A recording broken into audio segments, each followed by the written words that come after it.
Have you ever asked yourself, am I living the life I was meant to live? Most of us drift through days, busy yet unfulfilled, achieving without purpose, running without direction. The Seven Habits of Highly Effective People by Stephen Covey isn't just a book, it's a guide, a journey to help you take control. Focus on what truly matters, build meaningful relationships, and become the best version of yourself.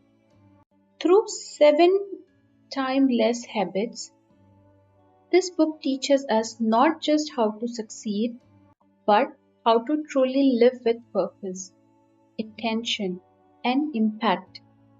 Let's embark on this journey together and discover the life you were meant to lead. Chapter 1 Habit 1 Be proactive. The sun had just started rising over the quiet town of Clearwater. Soft golden light touched the rooftop, the streets, and the trees, but inside one small house at the end of Maple Lane, a storm was brewing. Arjun, a 32-year-old father of one, sat on the edge of his bed, head buried in his hand. Life felt heavy, too heavy. His job was draining him. His marriage had become distant. His dreams felt frozen. And for months, he kept telling himself, it's not my fault. Life just turned against me. Every morning, he woke up with the same belief that everything wrong in his life was someone else's doing. His boss, the economy, his family, his circumstances, luck, destiny, everyone except him. But the morning, something changed. When Arjun walked outside to get some air, he saw his elderly neighbor, Mr. Mehra, watering his garden. The old man was humming, smiling, moving slowly but peacefully. Arjun forced a smile. Good morning, uncle. Mr. Mehra glanced at him, really looked at him, and said softly, Beta, why are your shoulders carrying the weight of the whole world? Arjun didn't reply. The old man invited him to sit, and that conversation changed everything. The circle of control. Mr. Mehra took out two stones and placed them on the bench. One stone, he said, pointing at the first, represent the things you can control. Your thought, your choices, your response, your action. Then he pointed at the second stone. This one represents everything you cannot control. People, weather, economy, past mistakes, traffic, unexpected event. Arjun listened quietly. You have been living your whole life. Mr. Mehra continued. Inside this second stone, worrying, blaming, complaining, thinking life is happening to you. A pause, a silence. The truth hurts. But truly effective people, his voice softened. They choose to live in the first stone, the circle of control. They stop reacting and start creating. The shift within. That night, Arjun couldn't sleep. The old man's word echoed. Don't wait for life to change. Change yourself and life will follow. He sat up at 2 a.m. For the first time in years. He asked himself, what if the people problem is in the world? What if the problem is my response to it? The question cracked something open inside him. He wrote in his notebook, I can't control my boss, but I can control how I speak to him. I can't control stress, but I can control my routine. I can't control the past, but I can control the next step. I can't control mistakes, but I can correct them. I can't control others' behavior, but I can control my reaction. He felt something he didn't felt in months. Power, ownership, choice. A spark. That spark was the birth of proactivity. The first test. The next morning, as soon as he reached the office, his boss snapped, Arjun, you're late again. Why can't you be more responsible? The old Arjun would have reacted. Traffic was bad, not my fault, but something inside him stopped. He took a breath. A powerful silence followed. Then he said calmly, You are right. I should have started earlier. It won't happen again. His boss was stunned. He said nothing, just nodded and walked away. For the first time, Arjun felt in control of himself.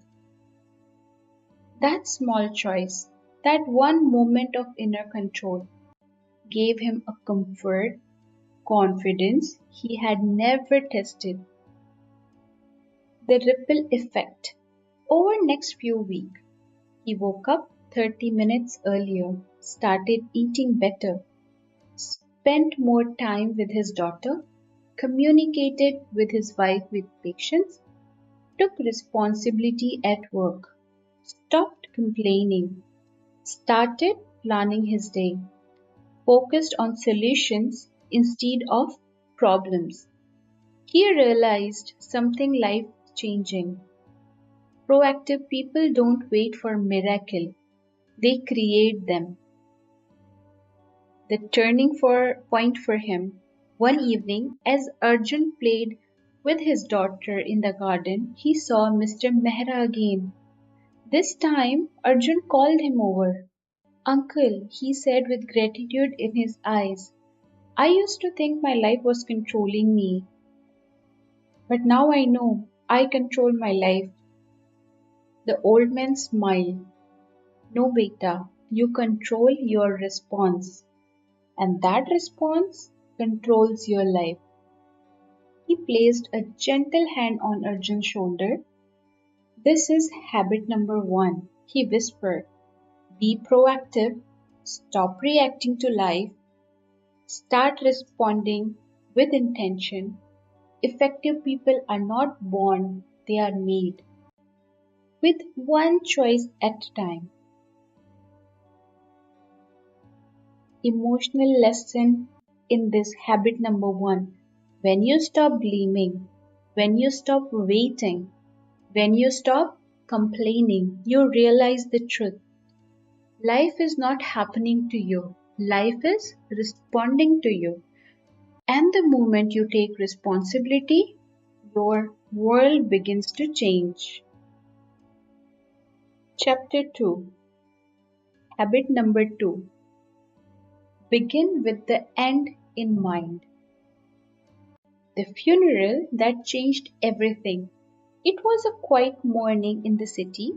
The sky was painted with soft shades of blue, and the world seemed unusually still. But inside the hall of memories, people gathered, dressed in white, silence heavy in the air. A funeral was about to begin. A group of 4 people walked slowly into the hall: a friend, a colleague, a family member, and community leader. They each held a piece of paper in their hands, speeches, tributes. But the moment they reached the podium, their eyes widened, because written at the top of each tribute was a name they never imagined reading: You. Yes, the funeral was yours. Not literally, but in your imagination. Stephen Covey invites you into a powerful exercise to imagine your own funeral, to hear what people say about you, not to scare you, but to wake you. Because sometimes only the idea of end can teach us how to live. Mr. Stephen says, meet Aisha, the lost achiever. Let me tell you the story of Aisha, a 28-year-old architect in Dubai. On paper, her life looked perfect. Successful career, modern apartment, social circle, money flowing, Instagram perfect life. But inside, empty, directional, like she was walking fast, but walking nowhere. Every morning she woke up with the same question. Is this it? Is this what my life is supposed to be? She was rushing, grinding, achieving, but without purpose. One day, a leadership workshop, the trainer said, close your eyes, imagine your funeral. What do you want people to say about you? The room fell silent. Aisha hesitated, then closed her eyes. She imagined her best friend standing at the podium. What would she say? Probably she was always busy, she worked hard, she was stressed most of the time, she never had time for herself. Something inside Aisha broke. This wasn't the legacy she wanted, not the story she wanted to leave behind. Tears rolled down her cheeks. The trainer continued, now imagine what you wish they would say. Aisha whispered softly to herself, I want them to say, I was kind, I was present, I was inspired by people, I created beauty, I lived fully, I loved deeply. And in that moment, she realized she had built a life that was completely opposite to the person she wanted to become. The power of seeing the end. That evening, Aisha sat on her balcony, watching the sunset reflect on the city skyline, and she asked herself a question she had avoided her whole life. What do I want to become? Not what do I want to achieve. This is the heart of habit too. Begin with the end in mind. Live today based on who you want to be remembered as tomorrow, not what the world expects, not what your job demands, but what your soul whispers. The personal mission. Aisha took a notebook and wrote, what is the purpose of my life? Her hand trembled. She wrote slowly, I want to design spaces that heal people. I want to be a daughter my parents are proud of. I want to be present, not rushed. I want to inspire other women to dream big. I want to live in with peace. I want to choose love over ego. This became her personal mission statement. This, the compass that would guide her life. Covey says, if you do not decide the meaning of your life, someone else will. The shift begins. The next week, Aisha changed her life in small but powerful ways. She stopped taking unnecessary projects. She began designing homes for single mothers at low fees. She scheduled quiet time every morning. She distanced herself from draining people. She reconnected with her parents. She started creating meaningful content. She deleted things that didn't align with her mission. Every decision became simple. Does this align with the end I want? If yes, do it. If no, leave it. Slowly her life began to transform, not because she worked harder, but because she worked with clarity. The wake-up call. One afternoon, Aisha received a message from a young girl. Your design inspires me. I want to become an architect like you. Aisha started at the message for a long time. Her heart felt full. This, this feeling was what she had been searching for all along. Not applause, not money, not promotion, but purpose, direction, meaning, and impact. So, the lesson that we took from this habit 2 is imagine your final day.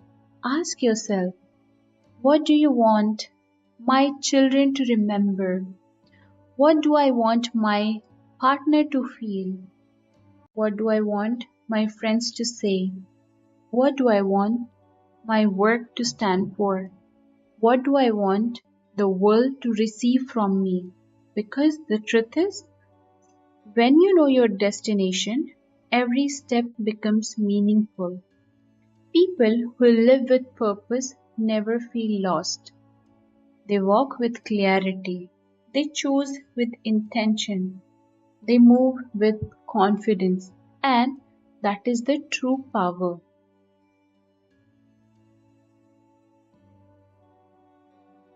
Let's continue with chapter 3, which is our habit 3. Put first thing first. A man who was always busy. In the middle of the crowded city, there lived a man named Raghav. To the world, he looked successful. A high-paying job, a fancy office, a luxury car, a busy calendar full of meetings. Every time someone asked, "How are you, Raghav?" his answer was always the same: busy, very busy. People admired him, envied him. Through he was productive. But deep inside, Raghav felt like a man running on a treadmill, moving fast but going nowhere. He worked 12 to 14 hours a day, missed family dinners, missed his son's school event, missed vacations, missed life. One night, exhausted, he came home to find a small note on the dining table from his 10-year-old son. Papa, when you become less busy, can you please teach me how to ride my bicycle? I waited today. Raghav's heart broke. He sat down, holding that note, and for the first time in years, he asked himself, am I busy? Or am I wasting my life?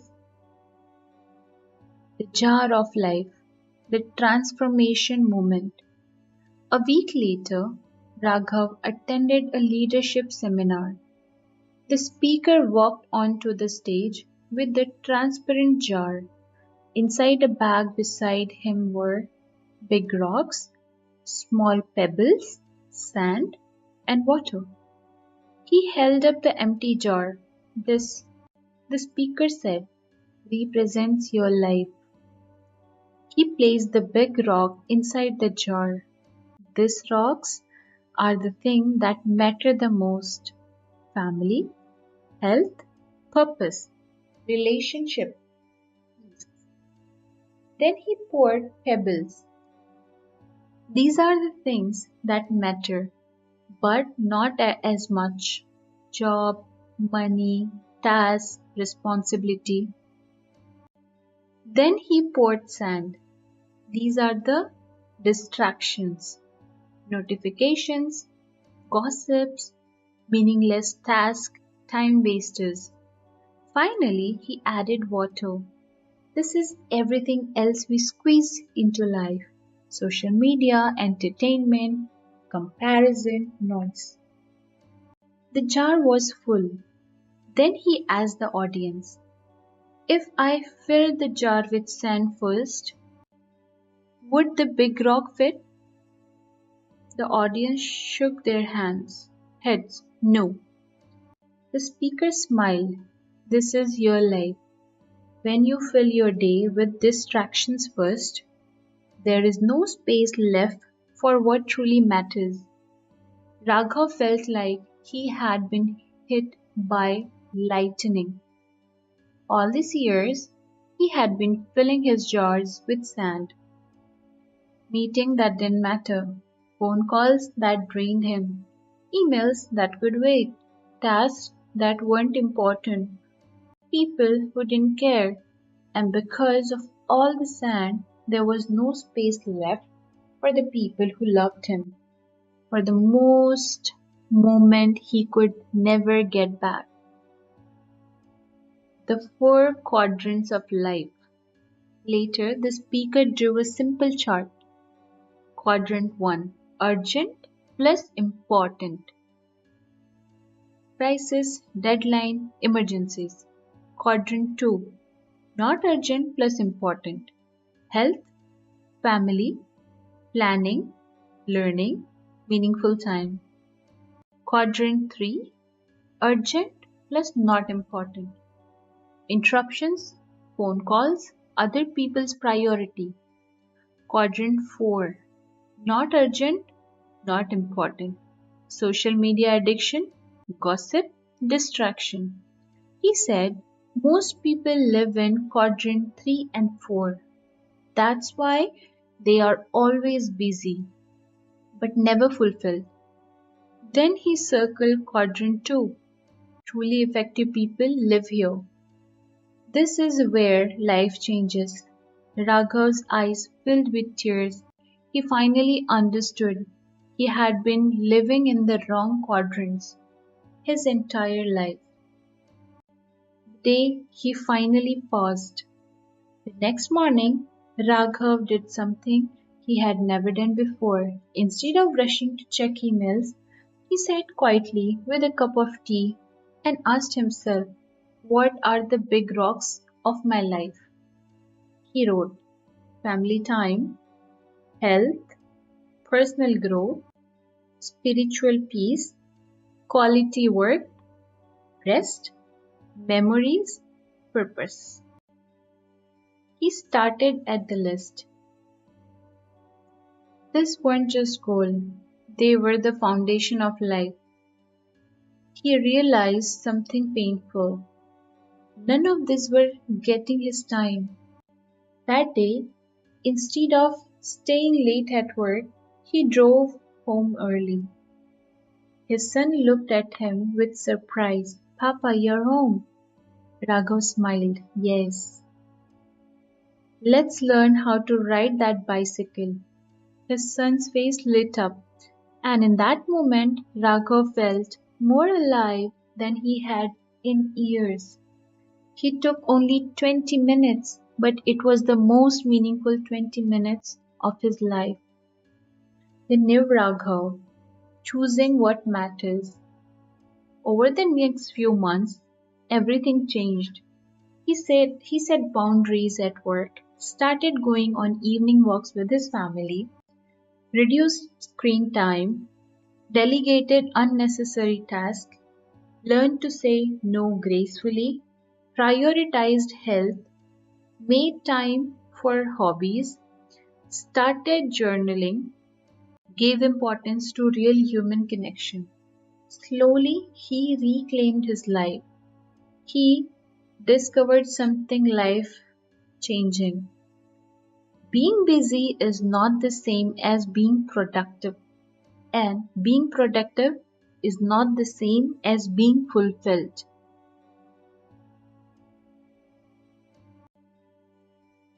So, what did we learn in habit number 3?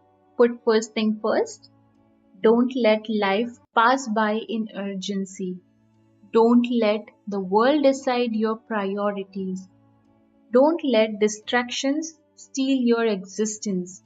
Choose consciously. Live intentionally. Give time to things that matter even if they are not urgent, because urgency can lie, but importance never does. In the end, life is not measured by hours worked, emails sent, or deadline completed. Life is measured by moments, memories, love, peace, connection, growth, and presence. And if you don't put this first, no one else will. If you don't prioritize your life, someone else will. Your job will replace you, your money will come and go, your task will never end. But your relationship, your health, your peace, your purpose, these are the big rocks. These are the treasures. These are your life. Chapter 4. Think Win-Win. The renewal of the soul. Aman sat alone on the terrace that night, the city lights shimmering like floating fireflies beneath the dark sky. The chaos of the world below felt distant, almost silent. Only the soft wind brushed past him, carrying the faint smell of rain and the memories he had long tried to bury. He finally whispered to himself, "Why do I feel so tired, even when I'm not doing anything?" It wasn't physical exhaustion. It was deeper, the kind that lives in the soul. For years, he had poured himself endlessly into responsibilities, work, family, expectations, deadlines, without once pausing to refill the energy he kept giving away.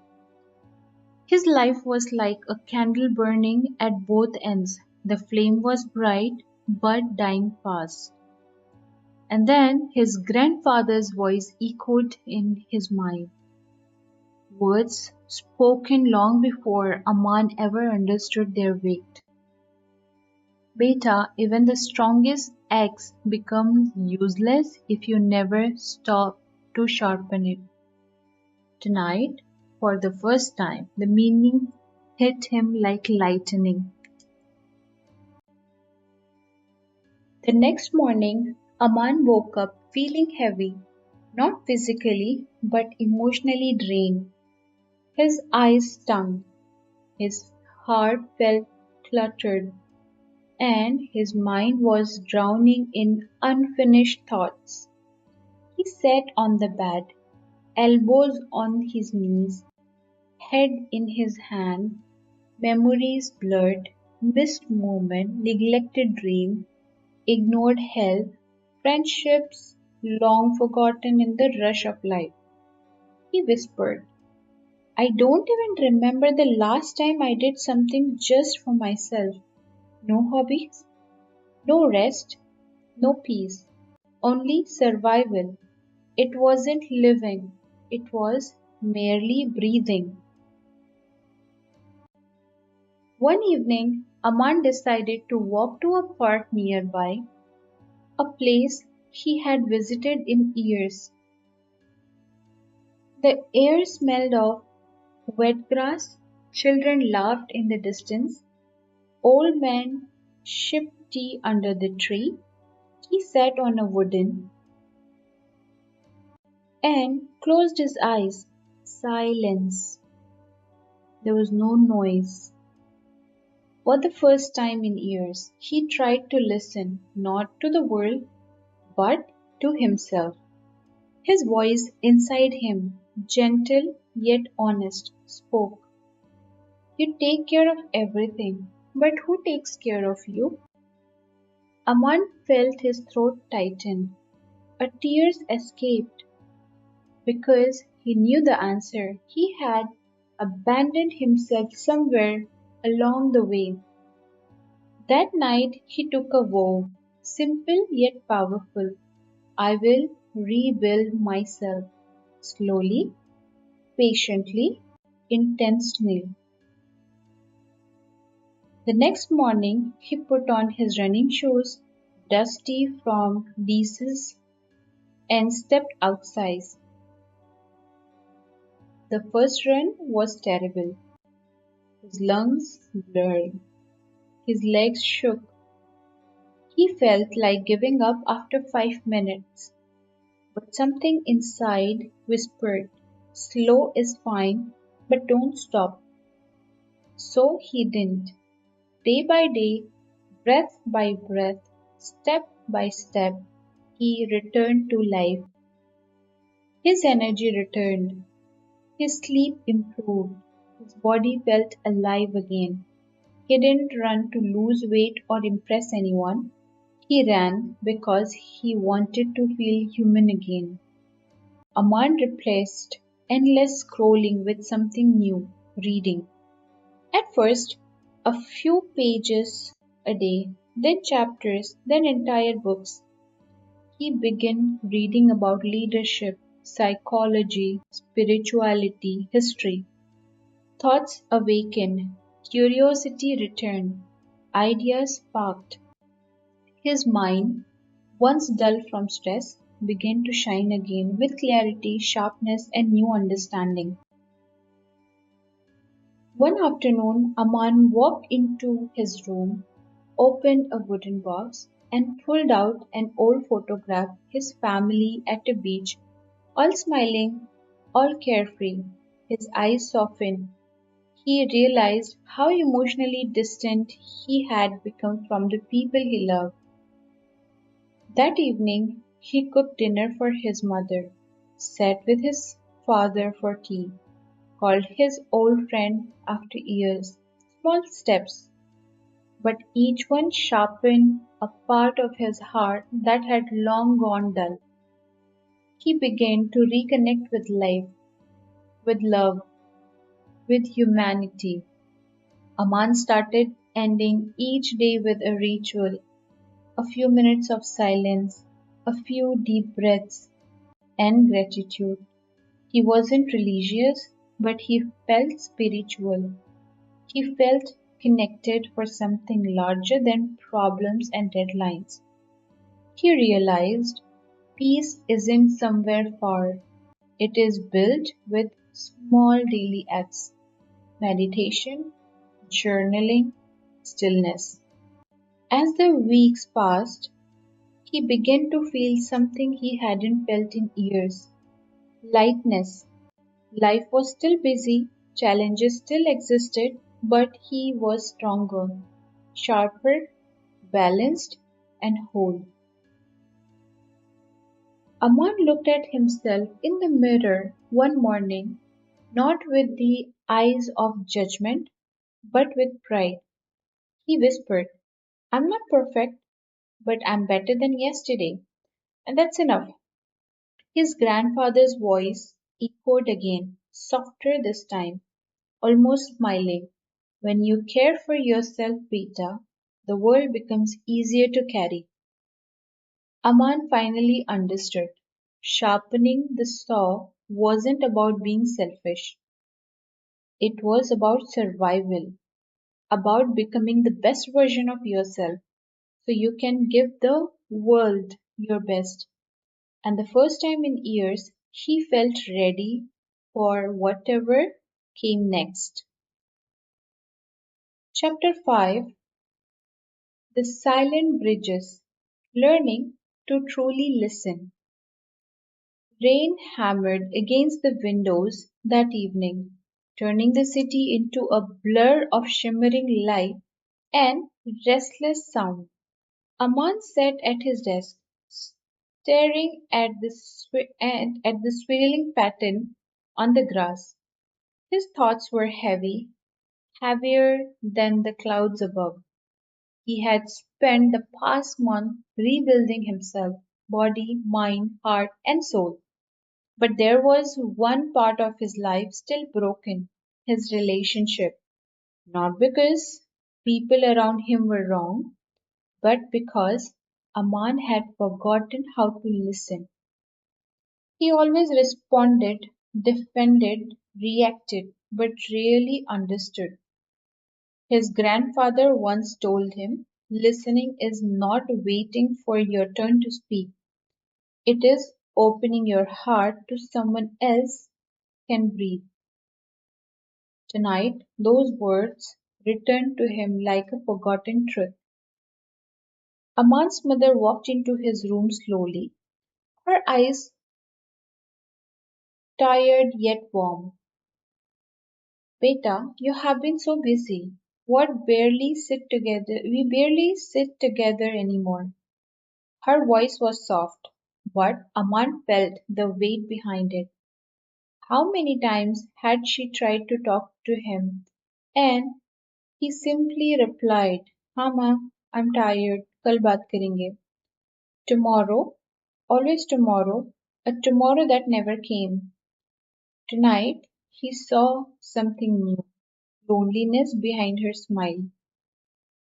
He asked gently, Ma, how are you? Honestly, she blinked surprised. He had been years since he asked her that question with genuine interest. She sat beside him and slowly spoke about her worries, her health, her hopes, her fears. Aman didn't interrupt, he didn't advise, he didn't explain, he listened fully, completely. And for the first time, his mother felt heard. Tears glimmered in her eyes as she whispered, काफी time बाद ऐसा लगा कि कोई मेरे दिल की बात सुन रहा है. A small quiet bridge began to form between them. Later that night, Aman noticed a message from his childhood friend Raghav. Bro, need to talk. Just 5 minutes. Earlier, Aman would have replied after days, but now something had changed inside him. He called immediately. Raghav's voice was shaky.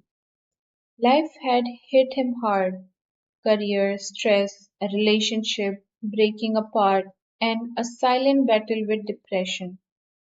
Aman felt the urge to jump in. अरे ये सब छोड़ो. Be strong. He will be fine. But he stopped himself. This time he let silence speak. He let Raghav cry.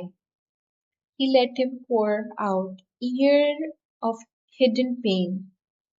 After an hour, Raghav whispered, Yaar, I just needed someone who wouldn't judge me. Aman's throat tightened. He realized how many times he had missed the chance to truly be there for the people he loved. That night he understood. Sometimes people aren't asking for solution. They are asking for space to feel safe. A few days later, Arman met his manager at work. Their relationship was always tense. Miscommunication, misunderstanding, assumptions. This time, Aman entered the meeting differently. Instead of defending his opinions, he said, before I share anything, I want to understand your perspective. His manager froze, surprised. Then slowly he opened up about pressure. Aman never knew. Deadline from the top, team conflict, financial strain. He wasn't angry, he was overwhelmed. Arman felt a shift inside. When he finally spoke, his words were calmer, wiser, grounded in empathy, not ego. For the first time, they didn't argue, they solved the problem. Aman thought understanding is the key. Arguments are just locked doors. One night, as Aman journaled, he wrote, why did I spend years waiting to be understood? while refusing to understand anyone else. I was ego. It was ego, fear, insecurity, stress, all tangled into one. He realized listening is not a skill, it is a character. To understand others, he first had to understand himself. He sat quietly, reflecting on memories, moments when he misunderstood someone, judged too quickly, reacted too fast. Tears slipped down his cheek, not from guilt, but from awakening.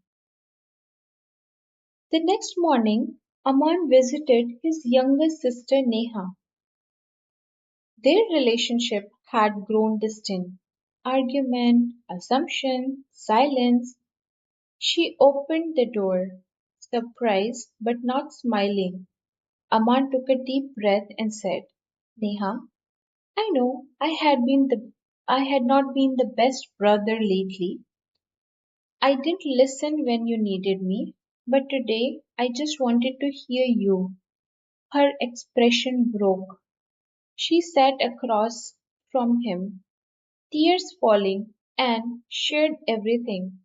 How alone she felt, how she wished he had supported her, how she missed the brother who once understood her without words.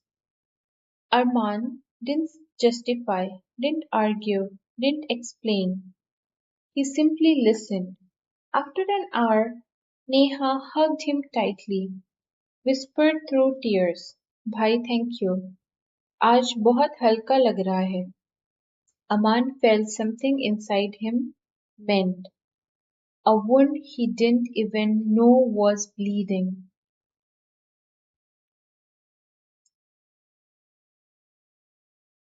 That night, as he stood under the open sky, Aman whispered, listening doesn't cost anything, but it changes everything. He finally understood what Stephen Covey meant. Seek first to understand, then to be understood. Because when you listen with your heart, people open up. Misunderstanding dissolve. Relationships heal. Trust grows. Love returns. Aman wasn't just becoming effective, he was becoming human again. Chapter 6 Habit number 6 When Paths Converge, the Power of Togetherness. The sun dipped into the horizon, painting the sky in hues of orange and crimson. Aman stood on the rooftop, watching the soft glow fall over the city. The wind moved gently through the air, as if carrying whispers of change. He had spent months rebuilding himself, sharpening his mind, healing his heart, learning to listen. But one truth still lingered with him like unanswered question. Why do some people achieve greatness while others remain stuck? His grandfather had once told him something he had did not understand then. A single stick breaks easily, a bundle does not. Tonight, those words echoed in his heart with new clarity. Greatness wasn't a solo journey, it was symphony created by many. Aman's company announced a huge upcoming project, one that would change his entire career. A project that was too big, too complex, too demanding for any one person. For years, would have taken the burden alone. He believed asking for help meant weakness. But this time, he had changed. He gathered his team, four people with different personalities, different strengths, different weaknesses. Rhea, who was a creative but impulsive, Samir, who was logical but slow, Kiran, he was energetic but easily stressed, Arjun, disciplined but rigid. Before Arman would judge them, now he understood them. He looked at them and said, "We are different, but together we can build something incredible." They started, they stared at him, stunned. This wasn't the old Aman we commanded. This was a leader who united. The, of course, working together wasn't easy. Rhea and Arjun argued constantly, one too imaginative, the other too practical. Kiran would panic over every deadline. Samir would overthink every tiny detail. The team was a mess. One evening, tensions exploded. A heated argument broke out. Voices raised, accusations thrown, fingers pointed. Aman didn't shout. He didn't threaten. He didn't blame. He simply said, "Let's stop trying to change each other and start appreciating what each of us bring." He wrote a sentence on the board. "Different doesn't mean wrong." Silence fell over the room. Slowly, the wall they had built between each other began to crack. Aman divided the task based on strength. Rhea handled the creative direction. Arjun refined the structure. Samir managed the data. Kiran organized the schedule. Everyone suddenly felt valued, useful, important. Aman encouraged collaboration, not competition. He often reminded them, "You are not working under me, you are working with me." Slowly, something magical happened. Ideas started flowing effortlessly. Energy returned. Smiles replaced frustration. Their differences were no longer conflict. They were complementary pieces of a masterpiece. One night, the team stayed late to finalize the project design. The office was silent except for the tapping of keyboards and occasional laughter. Rhea sketched a bold new concept. Arjun refined its feasibility. Samir backed it up with solid numbers. Kiran created a perfect timeline. Everything clicked perfectly, seamlessly. Aman watched them from a distance, his heart swelling with pride. He whispered to himself, "This is synergy. This is the power of togetherness." For the first time, he felt part of something bigger than himself. On the day of big presentation, the team entered the boardroom with steady hearts and confident smiles. One by one, they presented, Rhea with passion, Samir with logic, Kiran with clarity, Arjun with discipline. Their voices blended like instruments in an orchestra, different tones, but one harmony. When the final slide appeared, the room erupted with applause. The leadership team said, "This isn't just a project, it is a masterpiece of teamwork." Aman looked at his team, at the people he once underestimated, and realized something profound. He hadn't achieved this, they had. That evening, Aman and his team sat on the rooftop, sipping tea under the open sky. The city light flickered below, like stars fallen to the earth. Rhea smiled. "We couldn't have done this without each other." Kiran added, "We are different, but that's what made us strong." Aman said. His eyes softened. He finally understood the meaning of synergy. 1 plus 1 is not 2, it's 11. Different strengths don't cancel each other, they multiply. The wind brushed past gently, as if carrying a silent message. Together we rise. Aman closed his eyes and whispered, If you want to go fast, go alone. If you want to go far, go together. And for the first time, he felt a sense of belonging, not just a team, but in the world. We move towards the chapter 7, habit number 7, the legacy within, becoming the change. The dawn was quiet. Aman stood near the window, watching the golden sunlight slowly stretch across the city. The world was waking up, cars starting, families stirring, birds beginning their morning conversation. But today, Aman wasn't just watching a sunrise, he was experiencing a rebirth. It had been months since he began to begin this journey, a journey that started with chaos and was ending with clarity. He felt something inside him that he had not felt in years, peace mixed with quiet, steady strength. The world hadn't changed, life wasn't easier, but he had changed, and that made all the difference. One weekend, Aman decided to visit the old hilltop temple with his grandfather used to take him as a child.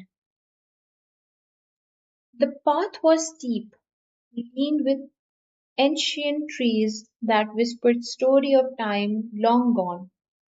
The air smelled of earth and money. When he reached the top, he stood quietly at the edge, gazing at the endless horizon. His grandfather's word from years ago drifted back to him. Beta, greatness is not about being better than others. It's about being better than who you were yesterday. Aman closed his eyes, and in the stillness he felt his grandfather walking beside him, not in body, but in wisdom. Aman sat on a stone edge and reflected on the last phase of his transformation. He opened his journal and wrote, "Physical reveal, strength of the body." He had begun to respect his body. He slept better, he ate mindful, he exercised not to look good but to feel alive. Number 2, mental reveal, strength of mind.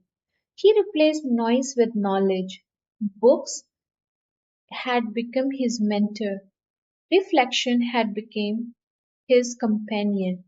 His mind was no longer a battlefield, it was sanctuary. Number 3, emotional renewal, strength of the heart. He healed old wounds, reconnected with family, listened deeply, loved sincerely, forgave freely. Number 4, spiritual renewal, strength of the soul. He found silence, gratitude, purpose, a connection with something greater than himself. These four journeys didn't just change him, they rebuilt him. A soft breeze brushed past him, carrying the distance chime of temple bells. Aman whispered to himself, "Who have I become?" The answer came like a warm glow from within. He had become someone who listens, someone who understands, someone who leads with empathy, someone who grows every day, someone who chooses peace over pride, someone who carries light where there once was darkness, someone his younger self would be proud of, someone his grandfather would smile at, someone his future children would look up to. He had become a man of purpose, a man of strength, a man of heart. As Aman stood to leave, he saw a young boy sitting on a stone, crying quietly. Aman walked over and knelt beside him. "What happened, Cham?" he asked gently. The boy looked up. Wiping his tears, I lost my kite. Aman smiled softly. Come, let's find it. They scratched the bushes, climbed a rock, and finally found a blue and yellow kite tangled in a bunch. The boy's eyes lit up. Thank you, Bhaiya. Aman ruffled his hair. Take care of it and keep flying it high, okay? The boy nodded enthusiastically, then ran off. Aman watched him disappear in the sunlight, and realization touched his heart. The greatest legacy is not in big achievements, but in small acts of kindness that ripple through lives. His grandfather used to say, when you leave people better than you found them, you have lived well. Today, Aman understood the truth of those words. As he walked down the hill, Aman felt lighter, not because life was perfect, but because his spirit was renewed. He knew now life isn't about one big moment. Greatness isn't a destination. Happiness isn't an accident. It is built every day through small habits, through intentions, actions, through love, discipline, and purpose. He whispered to the wind, every day I will grow, every day I will rise, every day I will give the world the best of me. And the word in return would reflect that goodness back. That evening, as Aman returned home, his mother opened the door with a warm smile. You look different today, she said softly, peacefully. Aman smiled back. I finally understood, Ma, that effectiveness is not about doing more, it's about becoming more. She cubed his face lovingly. Your grandfather would be so proud. Aman looked towards the sky where the first star had appeared. With a quieter heart, he whispered, Dada, I hope I have honored your lesson. And maybe, just maybe, if one listened closely, a faint warm whisper of approval drifted through the evening air. Aman's journey mirrored the core of 7 habits of highly effective people, not as a lesson in the book, but as a living breath experiences of the heart.